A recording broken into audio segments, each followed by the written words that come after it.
Hi అండి.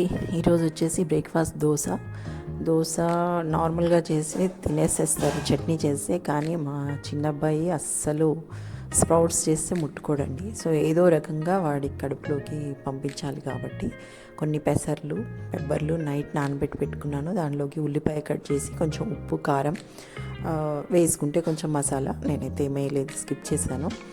So ఇవన్నీ mix చేసి పెట్టేసి పెనం వేడెక్కాక దాని మీద దోశ బ్యాటర్ వేసేసి కొంచెం మీడియం ఫ్లేమ్లో పెట్టుకోవాలి. దోశ బ్యాటర్ వేసేసిన తర్వాత దాని మీద ఈ గింజలు ఏవైతే అన్నీ కలిపి పెట్టుకున్నామో మనము అవన్నీ వేసేసి కొంచెం బాగా అదమాలండి.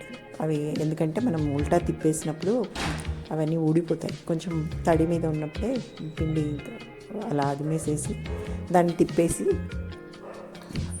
కాల్చి ఇచ్చేసేస్తే అది కొంచెం స్పైసీగా మనకు బయట స్ప్రౌట్స్ అలా చాట్ అది ఇది వేసి వేడి చేసి ఇస్తారు కదా, అలాంటి టేస్ట్ వస్తుంది. అలా తింటాడు కానీ నార్మల్గా తినడు. సో యాజ్ ఏ మదర్ మనము ఏదో రకంగా వాళ్ళకి ఫుడ్ అయితే ఇంటేక్ ఇవ్వాలి కాబట్టి ఇలా ప్లాన్ చేసి ఇస్తున్నానండి. This is very rich in protein and vitamins everything ఉంటుంది. అండ్ ఒక 2 తిన్నారంటే సరిపోతుంది. యూజువల్గా లంచ్ బాక్స్లో పెట్టిన లంచ్ తినరు, అలాగే వచ్చేస్తూ ఉంటారు కదా. మీకు కూడా ఈ వీడియో నచ్చినట్లయితే లైక్ చేయండి, షేర్ చేయండి, సబ్స్క్రైబ్ చేసుకోండి. ఇంకేమైనా ఉంటే కామెంట్స్ కూడా పెట్టచ్చు, నో అబ్జెక్షన్. ఓకే అండి. యా, దోశ రెడీ అయిపోయింది. ఒక హార్డ్లీ 3 minutes పడుతుందండి ఒక దోశ వేయడానికి.